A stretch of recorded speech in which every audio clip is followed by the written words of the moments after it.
in a polyamorous relationship, and they all parent Hazel and Sparrow. We have a 2-year-old anti-gender baby and a 10-year-old who is non-binary.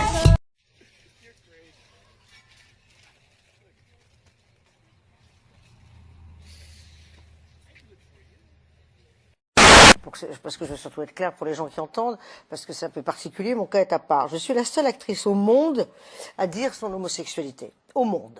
Ou à l'avoir dit. À l'avoir dit, bien sûr. Vous êtes la seule actrice au monde. Et j'ai tous les arguments.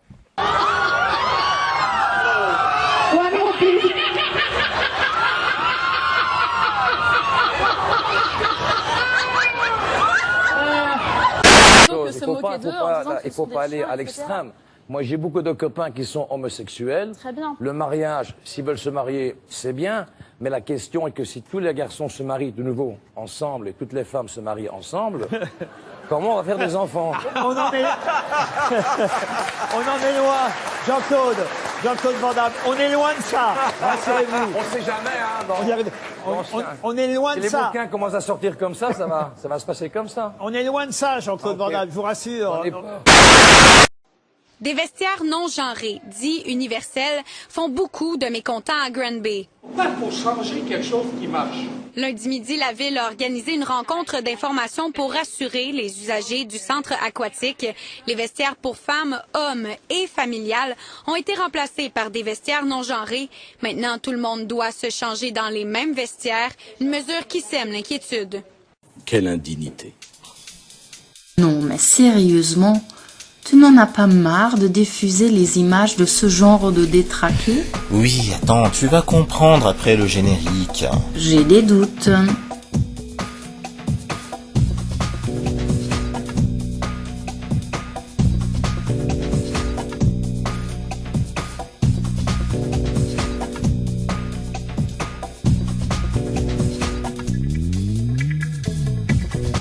Alors pourquoi diffuses-tu encore des images de ces trucs-là? Pour montrer ce à quoi pourrait ressembler notre futur si la tendance se poursuit.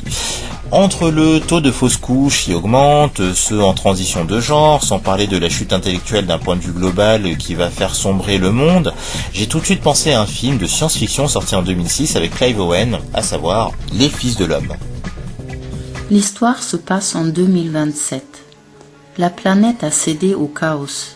Seule la Grande-Bretagne a pu résister à l'autodestruction en se repliant derrière un régime totalitaire qui gère, par la violence, les flux massifs de réfugiés de tous les pays parqués dans des zones de non-droit. Eh bien, ça commence bien ce film. Et la survie de l'humanité est gravement menacée par l'incapacité inexpliquée des femmes à tomber enceintes. La dernière naissance remonte à 18 ans. Et elles ont fait combien de doses? Chut.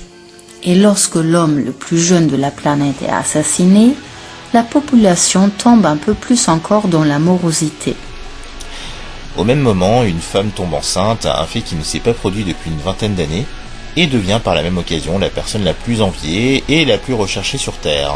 Un homme est chargé de sa protection. Si Les Fils de l'Homme est bien un récit d'anticipation, il s'agit pourtant d'un anti-Blade Runner. Ici, seule l'indication temporelle, donnée au début du long-métrage, permet de savoir concrètement qu'il se place en 2027. Mais c'est dans 4 ans. Oui, par rapport à notre dimension, oui, en effet. Ici, le monde a basculé dans une terreur et une pauvreté sans pareil, qui est malheureusement presque le cas de notre société contemporaine.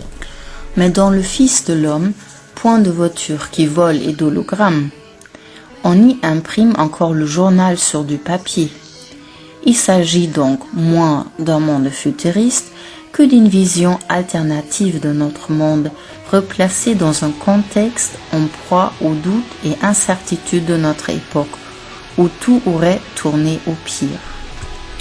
Toute l'étrangeté et l'inquiétude qui émanent du long métrage survient de ces éléments du récit qui provoquent de façon brutale et violente les grands, entre guillemets, questionnements de notre temps.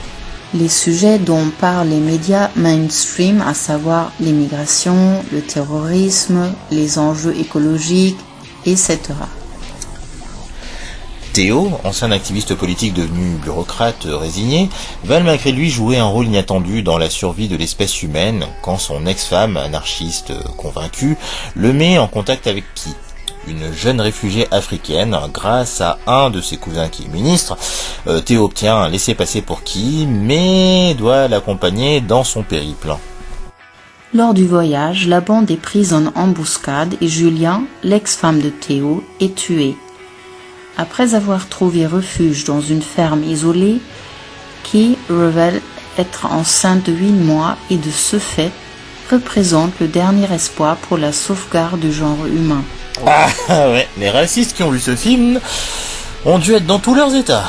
Hein ? Bah oui, attends, une femme noire qui devient le dernier espoir de l'humanité... Bon, on précise, hein, c'est de l'humour noir. Hein ? Mais qu'est-ce que tu racontes encore ? Le sujet n'est pas drôle. Mais non, ça n'a rien à voir avec sa couleur. Le groupe de Julien avait pour but de confier Kay au Human Project, un groupe de scientifiques secrètement basé aux accords et dont le but est de soigner l'infertilité. Ouais, ils n'ont pas intérêt à se rater avec elle. On découvrira que l'embuscade avait été commanditée par un des membres du groupe de Julian, pour but de lui permettre de garder le bébé de Kay et de s'en servir comme outil de propagande et symbole pour la rébellion. Et là, bah regardez le film. Ah, on ne spoil pas. Non, car là, il faut vraiment que les gens regardent ce film. On dit souvent, à raison, que les enfants sont l'avenir d'une société et de notre monde, ceux pour qui nous nous battons. Les Fils de l'Homme confrontent les habitants de la Terre et, par extension, nous autres spectateurs, à la réalité immonde d'un futur sans enfants, sans avenir et sans incarnation de l'espoir en somme. Alors, les images diffusées à l'intro de la vidéo peuvent paraître extrêmes, voire hors sujet pour certains. Mais elles reflètent une tendance qui verrait une chute brutale de notre civilisation. On peut parler des problèmes qu'ont beaucoup de femmes à tomber enceintes. Bah oui, regarde depuis 2021, entre celles qui ont des cycles irréguliers ou d'autres pourtant ménopausées qui se remettent à avoir leur menstruation après s'être fait picou. Doucement, tu veux faire striker la chaîne ou quoi ?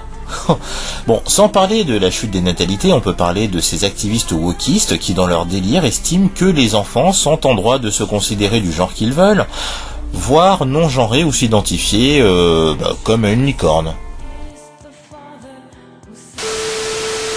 Balthouzi Flippin est sujet depuis sa plus tendre enfance à un trouble de l'identité bien plus complexe. Depuis qu'il est tout petit, il se prend pour une vache, un taureau ou un bœuf, vous voyez. Mais une vache, c'est plus difficile à vivre. Balthouzi Flippin a accepté de nous rencontrer. Il vient justement de se faire opérer, se sent enfin bien dans sa peau et se fait désormais appeler Pâquerette. Une grosse perte de repère qui verrait une génération de débiles profonds qui deviendraient majoritaires et ne pourraient survivre à moyen terme. Et avec des parents qui ne réagissent pas ou qui se comportent eux-mêmes comme des irresponsables, d'ailleurs même la notion de famille est remise en question. Qu'est-ce que la famille aujourd'hui ? Comment la définir ? J'ai l'exemple de ces idiotes de mères qui, sur un réseau social, cassent des œufs sur le front de leurs enfants pour faire le buzz. Quel parent ferait volontairement mal à son enfant ? Considère-t-il l'enfant comme la famille ou juste comme faire valoir pour leur image et quelques likes ?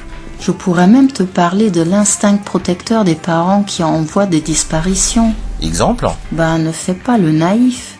Tu sais très bien que je parle de ces parents qui ont laissé leur gosse se faire picou.